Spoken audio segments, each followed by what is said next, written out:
Hello, welcome back. Yes, let's get into it. Let's get into it. Into it. Okay, I'm going to pull it up. Let's get started. I say about 30 minutes, 40 minutes. Let me go and get.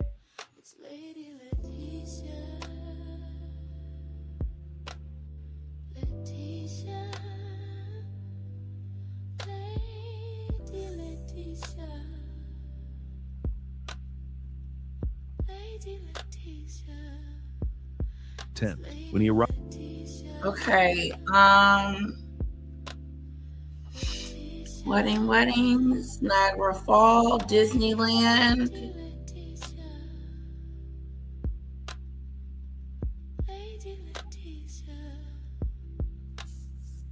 Where is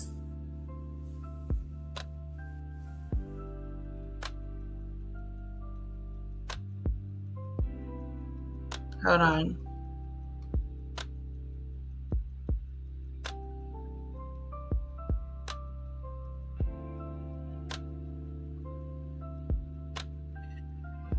Okay.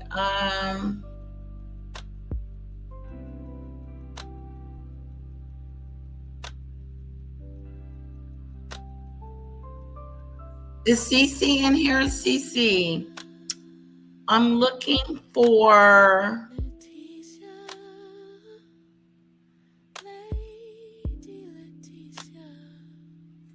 I don't see.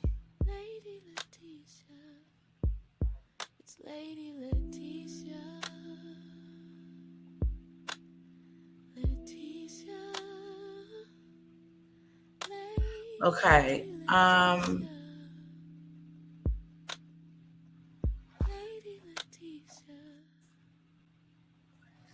Let's see. Hello, Marine. I'm looking for another category for CC because I don't see. I can't find. Oh, here are the roller coasters. Oh, that's not it. It's just. Okay. Okay, this is something closer to the roller coasters. The attractions should not exist. These are different attractions that should not exist.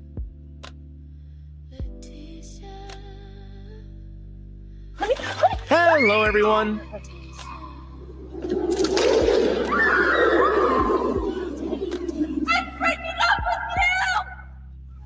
The only ride where even the people watching get an adrenaline rush. Hold on.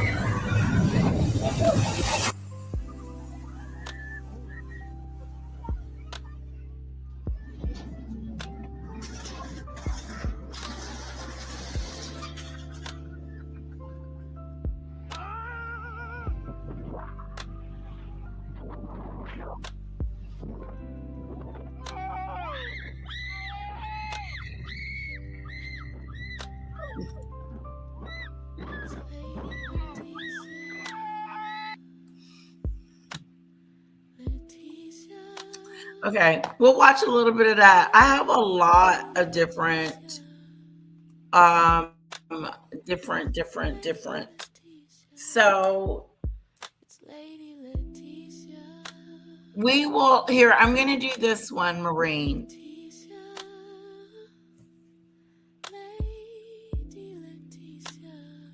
I think this one would be a good one.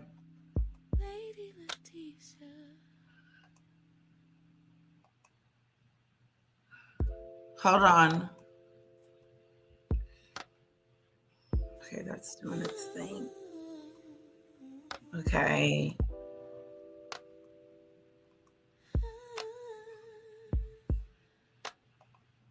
All right. So we're gonna do Disney, and then I also have Shark Attacks, Dangerous swimming pools. Let's see. Let me go to the top here. Weddings. Oh, what about Niagara Falls? It's only 10. Let's do this one. Niagara Falls has killed thousands of people. But that isn't what makes it unusual. What makes it unusual is that people keep walking toward it. We think of Niagara Falls as scenery, a postcard, a honeymoon photo, a place with railings and gift shops. But underneath the mist and the marketing, Niagara Me is too, not a river. Marine. It is a machine, a geological engine driven by gravity. It's a machine. Every second, more than 6 million cubic feet of water surge toward the edge. When it falls, it accelerates faster than free fall. When it hits the bottom, the air itself becomes part of the impact. For 10,000 years, that machine has been grinding stone into sand, and every so often, it grinds people too. This is not the story of daredevils alone. It is the story of Niagara's strangest death traps. Moments when the river created the illusion of safety and humans stepped onto it. Because Niagara does not chase people, it waits. Wow. In 1901, a 63-year-old school goes. teacher named Annie Edson Taylor stood near the edge of the American Falls inside a wooden barrel. We started off with Niagara Falls. It's only a 9-minute. I don't know how long we're going to do it. And then I do have Disney. I don't have roller coaster. So I have some others, but we'll go with Niagara Falls. She was not a stunt performer. She had no engineering team, no safety harness, only a barrel reinforced with iron bands and stuffed with padding. Her plan was simple: let the falls decide. Annie believed she would survive and become rich from fame. When the barrel was pushed into the river, it vanished instantly into mist. What? For nearly 20 minutes inside a Okay, wood-old wait. school teacher. The school teacher gets inside a barrel. Okay, here we go. It waits. In 1901, a 63-year-old school teacher named Annie Edson Taylor stood near the edge of the American Falls inside a wooden barrel. She was not a stunt performer. She had no engineering team, no safety harness, only a barrel reinforced with iron bands and stuffed with padding. No harness, Padding. nothing. Her plan was simple: let the falls decide. Annie believed she would survive and become rich from fame. When the barrel was pushed into the river, it vanished instantly into mist. For nearly 20 minutes, the crowd believed she was dead. Then, the barrel appeared at the bottom. When rescuers cut it open, Annie was alive, bleeding, bruised, but alive. Wow. She became the first person to survive going over Niagara Falls. Wow. But survival did not bring fortune. Her manager stole most of her money. Her fame faded. She died poor. Oh, wow. The public did not take away the lesson she hoped for. They didn't hear, "Don't try this." They heard, "It can be done."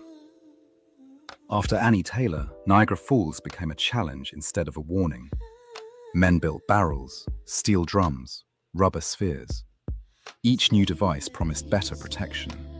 In 1911, Bobby Leach went over the falls in a steel barrel. He survived, but spent months in the hospital. Years later, he slipped on an orange peel and died. Oh, wow. Niagara Falls did not kill him. A piece of fruit did. In 1930, George Stathakis went over the falls in a barrel with his pet turtle. The Uh-oh. turtle survived. George did not. Oh. His body was found days later. Each survivor made the next attempt seem safer. Each failure was treated as bad luck. Oh, wow. The waterfall did not change. Human confidence did. By the 1950s, Niagara Falls had become a stage. Crowds gathered to watch attempts. Some performers sold tickets, some filmed it, some went illegally at night. The belief was simple: if a barrel could survive, a person could too. But every attempt depended on chance, The barrel could spin, strike rocks, crack open. Oh, The water below formed whirlpools powerful enough to hold bodies underwater. Survival was never guaranteed, uh-oh. but belief is stronger than statistics. The public saw the survivors, they did not see the bodies. Long before Yeah, that'd barrels, be good. Niagara Falls created its own trap. Wow, this is interesting. Yes, hello Daisy Lee. Hello Demon Dictator. Hello Babette.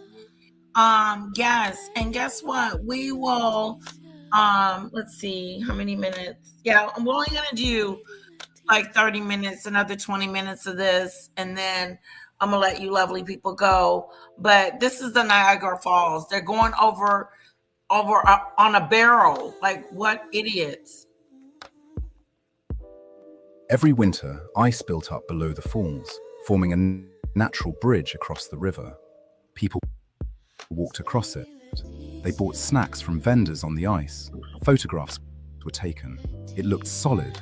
It felt safe. In February 1912, the ice began to shift.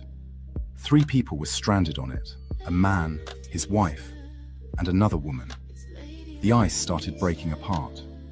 Slowly, they were not swept away immediately. They drifted downstream, Oh inch God. by inch. For more than an hour, thousands of people watched from the bridges above. Rescue attempts failed. Ropes could not reach. Boats could not approach.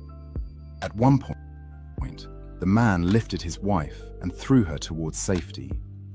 She survived. He did not. Oh The wow. ice carried the remaining 2 victims toward the rapids. The crowd watched them disappear.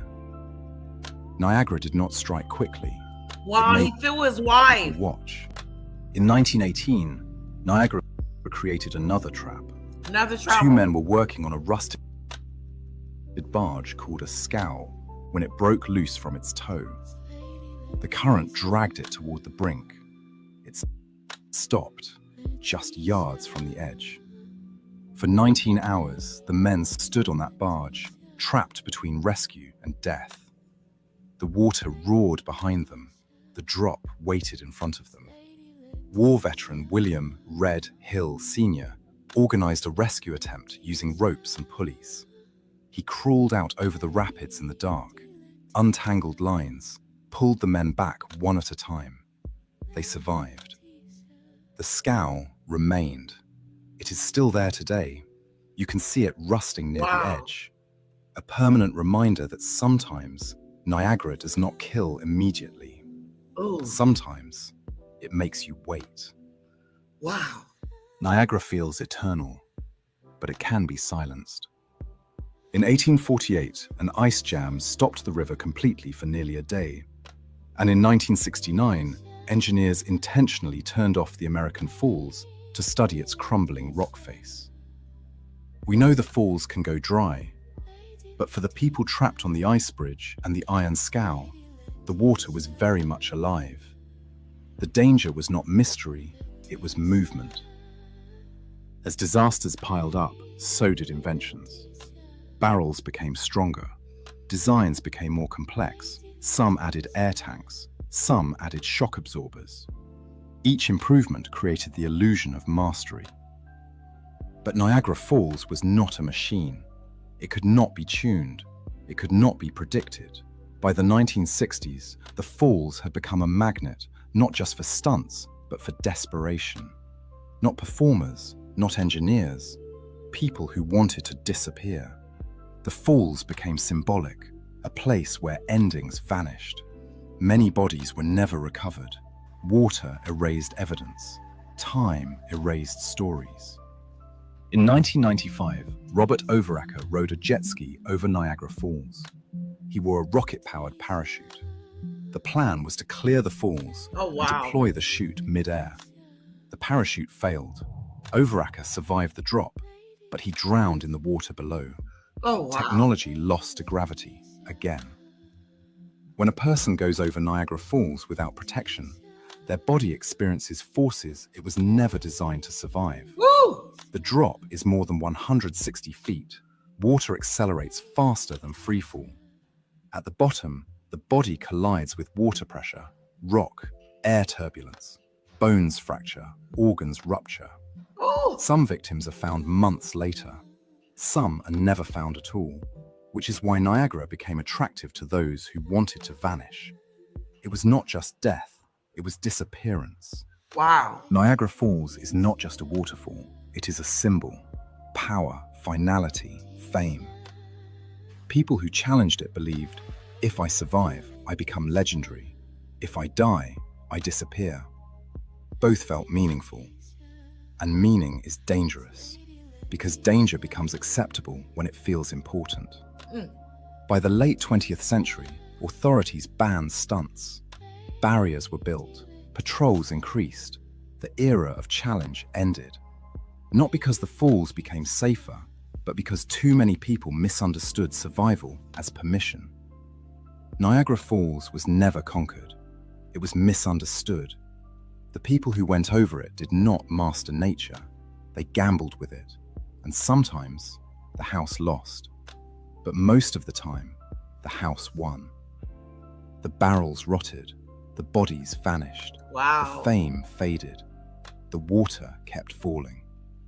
So when people say they went over Niagara Falls, what they really mean is they trusted gravity to spare them.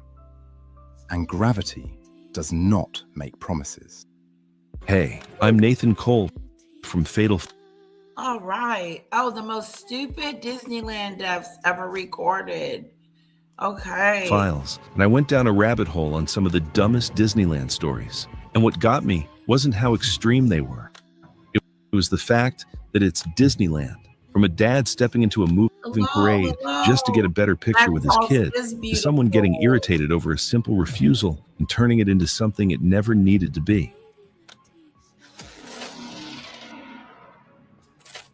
It was July 18th, 2016, in Anaheim, California. And by early afternoon, the parade route had filled in tighter than usual, with families pressed shoulder to shoulder along the barriers, phones raised, waiting for the floats to pass.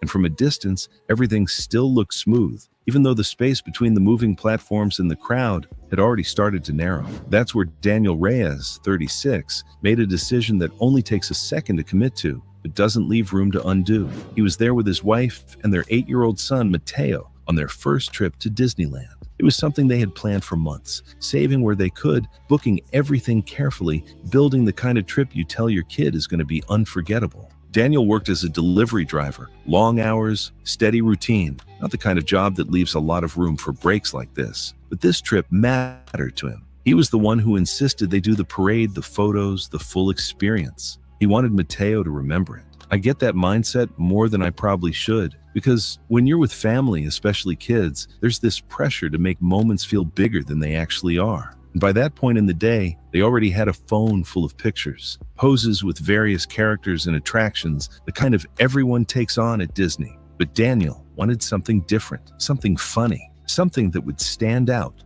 later. As the frozen float approached, Mateo pointed it out immediately, pulling at his dad's arm, already excited. Daniel stepped forward slightly, angling his phone, then hesitated. And this is where the decision happens. Instead of staying behind the barrier, he stepped over it, not in a rush, just quick enough that no one stopped him. He moved alongside the float for a couple of seconds, matching its slow speed, holding his phone out, trying to frame himself in front of it like he was part of the scene. It was meant to be a joke, him pretending to join the parade for a split second before stepping back. But the float was still moving. When Daniel jumped, it wasn't a full attempt to climb onto the float, just a quick hop to get himself into frame as it passed. But he misjudged the distance. His foot didn't land where he expected, and instead of finding stable footing, it came down too close to the moving edge. His balance shifted immediately. One foot searched for solid ground, but there wasn't enough space to recover. The forward motion of the float threw off his timing,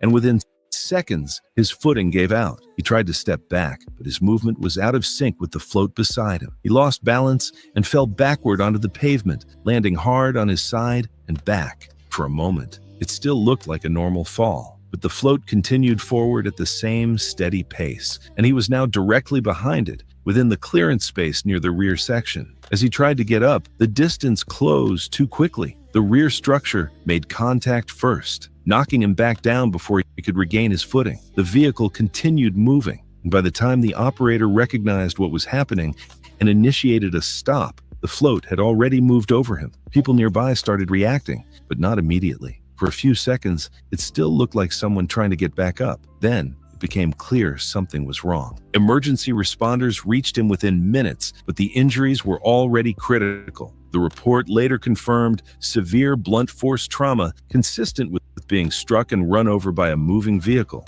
leading to cardiac arrest at the scene. And that's the part that stays with me. One decision, stepping over the barrier for a photo, and there was no time to take it back. And honestly, it hits different knowing his son was right there, because that moment was supposed to be something he'd remember for a good reason. Now let's move on to the next one I came across about a guy at a character meet and greet who got irritated over a simple refusal from Mickey. It was March 9th, 2014, in Anaheim, California. Midday, packed crowds, the kind of heat that makes everything feel slower than it actually is. The meet and greet line at Town Square stretched longer than usual, with kids waiting, parents hovering, and staff quietly trying to keep everything moving in a space that only works when people follow the flow. A few spots back stood Darren Holt, 26. He wasn't there for photos. He'd come in with his girlfriend, but by that point, he was already irritated with long lines, slow staff, and what he kept calling pointless rules. He worked in freelance sales, the kind of job where confidence easily turns into stubbornness, especially when things don't go your way. I've been in lines like that, where everything starts to feel slower than it actually is, and you catch yourself getting annoyed over things that don't really matter. And what set him off wasn't anything big. It was Mickey. Darren had a folded document in his bag related to a personal issue, and he brought it out and asked for a signature. The character attendant declined and explained that performers stay in character, but Darren repeated the request, raising his voice as the refusal stayed the same. People nearby began to pay attention as the interaction continued. Instead of letting it go, he stepped back and reached into his bag for a solid crystal Mickey figurine he had purchased earlier that day. It was heavier than most souvenirs, with a smooth, polished surface that made it harder to grip securely. Beautiful. While waiting in line, he had been eating, leaving his hands slightly greasy without really noticing. He moved several feet back from the queue, just enough to give himself space, then turned to face the character again. People nearby were still watching, some already sensing the tension from the earlier exchange. Darren raised his arm and made a throwing motion with one hand, aiming toward the character. But as he released the figurine, it slipped from his grip mid-motion. The weight shifted unexpectedly in his hand, and instead of a clean throw, it threw off his balance completely.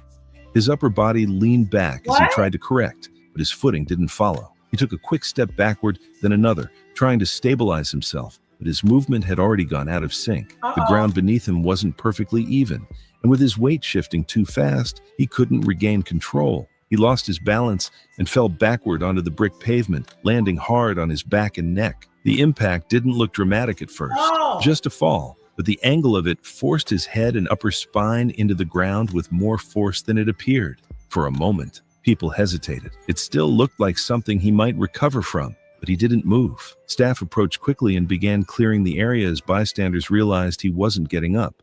Paramedics arrived within minutes and began assessment, but he was unresponsive. He was later pronounced at the scene. The cause of death was determined to be severe cervical spine trauma resulting from the backward fall. Investigators reviewed footage and witness recordings and found no equipment failure or external malfunction.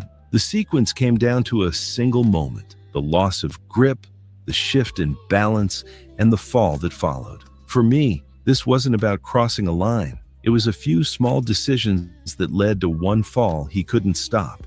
The next case stuck with me for a different reason, because this time, it isn't about frustration or expectations. It's about someone deciding they couldn't wait a few more minutes and trying to force their own exit instead. It was June 2nd, 2017, in Anaheim, California. Inside the Sleeping Beauty Castle walkthrough, the space was tight and dim, with guests moving in a slow, steady line past glass displays. Everything about it was controlled: low ceilings, narrow paths, and constant flow. Nothing about it felt like a place where anything serious could happen. Eric Dalton, 29, had been in the park since late morning, moving from ride to ride without much of a break. He worked freelance jobs, the kind that came and went, and when something didn't meet expectations, it stuck with him longer than it should. By the time he reached the castle, that feeling had already built up. The walkthrough wasn't what he expected. No open towers, no wide views, just enclosed scenes behind glass, people passing through quickly, barely stopping. It felt more like a hallway than a castle. He kept moving, but the disappointment didn't go away. Halfway through, the path opened slightly into a small balcony area overlooking a lower section of the walkway. It wasn't meant for guests. A rope barrier and a small sign marked it for staff only. Most people didn't even look at it. They just kept moving with the line. Eric didn't. He stepped over the rope without hesitation, the same way people ignore small barriers when they don't feel serious. The space didn't offer much, just a slightly higher view of the same narrow path. But along the edge was a low, decorative ledge, built to look like part of the castle wall. It looked solid, stable, like something you could lean on. He walked up to it and rested his hand on top. It didn't move. No warning, no shift in weight, just a firm surface that felt real enough. Instead of stepping back, he turned and leaned his weight onto it, like someone taking a quick seat or bracing themselves for a better view. The balance wasn't there. The ledge wasn't designed to support that kind of weight, and the top surface had less grip than it looked. His center of gravity shifted past the edge, and without anything to catch himself on, his body tipped forward. From the level below, people saw it happen in a split second. One moment he was above them, just outside the normal path. The next, he dropped over the edge and hit the lower walkway hard. The sound cut through the space, sharp, immediate. Movement stopped. People turned, but for a second, no one reacted. It didn't register right away what had just happened. Staff reached the area quickly and cleared the walkway as emergency services were called. He was unresponsive when they got to him. Paramedics arrived within minutes, but the impact had already caused critical injuries. He was pronounced dead at the scene. The medical examiner later confirmed the cause of death as severe blunt force trauma from a fall, consistent with losing balance from an elevated position and landing directly onto a hard surface below. Investigators reviewed the area and found no structural failure. The barrier had been in place, clearly marking the section as restricted. The ledge itself was decorative, stable enough to appear real, but not intended for use, not designed to support body weight or provide secure footing. And when you look at it like that, the decision itself was simple: stepping over a barrier and using something that wasn't meant to be used or force anything open. He just assumed it was safe and acted on it. And I keep thinking about that because it's the kind of thing you see all the time. People testing something quickly and trusting it right after. But where do you even draw the line? Because just a few years later, in another part of the park, someone else made a similar call, except this time, it wasn't about climbing or leaning. It was about trying to take a shortcut and not realizing the system around them was already moving. If these stories are getting to you the same way they're getting to me, you're in the right place. Subscribe now. We cover cases like this every week. It was September 11th, 2015, at the loading area of a slow-moving boat ride in Anaheim, California. And from where most people stood, it looked like a calm, routine moment as boats drifted in a steady line along a concealed track, sliding past each other with small, consistent gaps between them. The movement was predictable, controlled, and quiet enough that nothing about it felt urgent. Daniel Reeves, 31, sat midway through the ride, shifting slightly in his seat as the same looping song continued around him. And what stood out about him wasn't anything unusual at first, just that he had reached a point where he didn't want to be there anymore. He worked long hours in logistics, was used to solving problems quickly, and when something felt off, he didn't like waiting for someone else to fix it. I've seen that kind of reaction before. And if I'm being honest, I understand it. Because when something feels simple, you convince yourself there's an easy way out, even when you're not supposed to create one. As the boat moved forward, Daniel leaned slightly toward the edge, looking past the row of identical boats ahead of him toward the loading dock in the distance. And instead of waiting for the ride to finish or signaling a staff member. He focused on the small gaps between the boats as they moved. Those gaps between the boats were narrow, consistent, and never meant for anything to enter, because the entire system depended on fixed spacing and continuous motion that didn't account for interruption. The boats themselves were made of rigid fiberglass, heavy enough to hold their alignment as they followed the track. And although they moved slowly, they were not designed to stop on demand unless the entire ride was shut down. Wow. So these boats are just going. They're just doing their thing. They're doing their norm, minding their own business. Okay.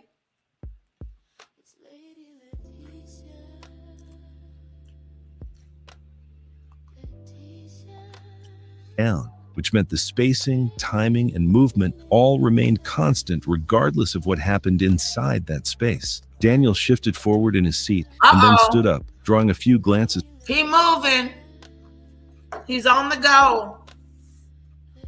He's on the move.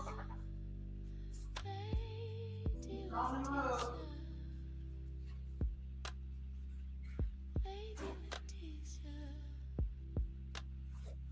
He's on the move. He's on the move. He's on the move. Sit down in your seat. Where are you going? You don't know what this thing can do.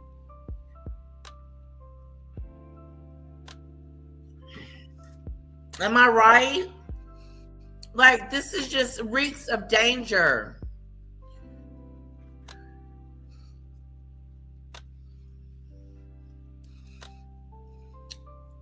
Y'all see it coming. Is that his name, Eric?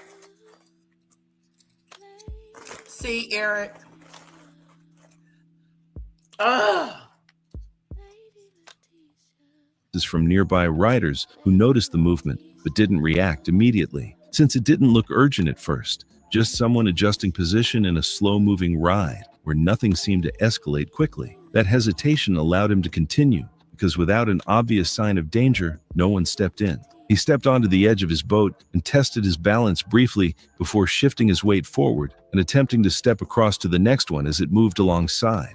The movement was unstable, his footing uncertain, but he managed to stay upright just long enough to keep going. That initial success mattered because it likely removed any hesitation and replaced it with confidence. He moved again, attempting to cross another gap as the boats continued their steady motion toward the loading area. But this time, the spacing wasn't aligned the same way, and that small difference was enough to change everything. As he pushed off, the next boat drifted just out of position, and instead of landing securely, his foot dropped into the narrow space between the two hulls, where it became pinned as the boats continued moving forward, the pressure building as the gap tightened around it. At first, it didn't appear serious because there was no immediate collapse or violent reaction, just a delayed realization that his foot wasn't coming back up. He tried to pull it free, but the grip held firmly, and the same traction in his boot that normally gave him stability now worked against him, locking it in place between two solid surfaces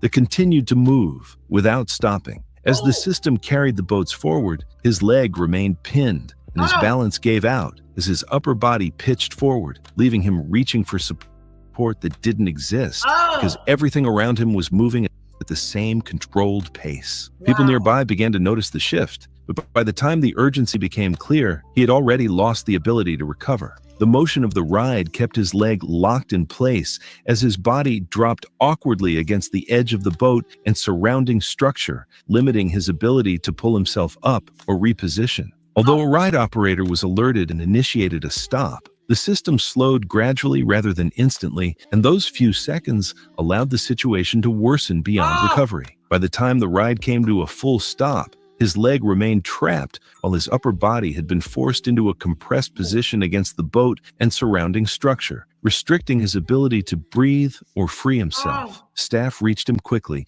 and attempted to release the pressure, but the positioning required careful handling before he could be freed. Paramedics arrived within minutes and took over, but there was no effective breathing and no sustained pulse, and he was pronounced dead at the scene. The medical examiner later confirmed the cause of death as asphyxia associated with entrapment, meaning his leg became pinned and his body was forced into a position where his chest could not expand properly, leading to rapid loss of consciousness. And this is the part that stays with me. He made a choice to step between moving boats like it was nothing. But was saving a few seconds really worth it? Let's move on to the next one I found, because this one's even more frustrating. It starts with something not working, and one quick attempt to fix it that ends up being the worst decision in the room. It was December 22nd, 2018, in Orlando, Florida. The park was crowded, and inside one of the interactive shooting games, guests rotated through stations lined with mounted blasters, flashing targets, and constant sound effects designed to keep everything moving without pause. Daniel Cruz, 26, had been in the park most of the day and stepped inside the attraction to cool off. He worked night shifts as a hotel maintenance technician, picking up extra hours after his younger sister dropped out of school, trying to cover bills their family couldn't keep up with. This trip was supposed to be a break, something simple he could afford. The setup was simple. Stand in place, grab the blaster, and shoot at targets as they lit up. Everything felt controlled and routine, like nothing there could actually hurt you. Daniel took his position as the station opened. The blaster was fixed to a mount with a cable running into the base. Around him, people were doing the same thing, pulling triggers, leaning forward, adjusting their aim. It all felt routine. Then his blaster stopped working. He pulled the trigger again. Nothing. The targets kept moving, but his score didn't change. Instead of stepping back or waiting for the staff, looking down at the base where the cable disappeared into the console, there was a warning label on the lower panel, small, easy to ignore, printed near a seam where the casing met the floor. Most people wouldn't even notice it. Daniel did, but not in the way it was intended. He stepped closer and nudged at the panel with his shoe, like he was testing if it was loose. When it didn't move much, he crouched slightly and used his fingers to pry at the edge, trying to see if something had come loose inside. And I've seen people do that exact thing. Something stops working, and instead of leaving it alone, they start poking at it, like they can fix it in a few seconds. The panel shifted just enough. Not fully open, not broken, just enough to expose a narrow gap behind it where wiring ran into the unit. It wasn't meant to be accessed, but it wasn't completely sealed either. He reached in. It wasn't deep, like adjusting a cable or pressing something back into place. From the outside, it looked harmless. Plastic casing, low lighting, nothing that suggested real danger. But the position forced his weight forward, his balance centered over a narrow base while one hand was inside the unit. As he adjusted his grip, his footing shifted slightly. It wasn't a dramatic slip, just enough to throw off his balance. With one hand still inside the opening and nothing stable to hold on to, he couldn't correct in time. His body tipped backward as his foot lost traction on the smooth flooring. He fell hard onto the ground behind him, the back of his head and neck taking the full force of the impact against the floor. The sound cut through the noise of the attraction, sharp enough to draw attention, but not immediately understood. For a moment, it still looked like a simple fall. People nearby noticed first, then staff. He didn't move. The system was shut down as employees rushed over and cleared the area. Emergency services arrived quickly and began resuscitation, but there was no sustained response.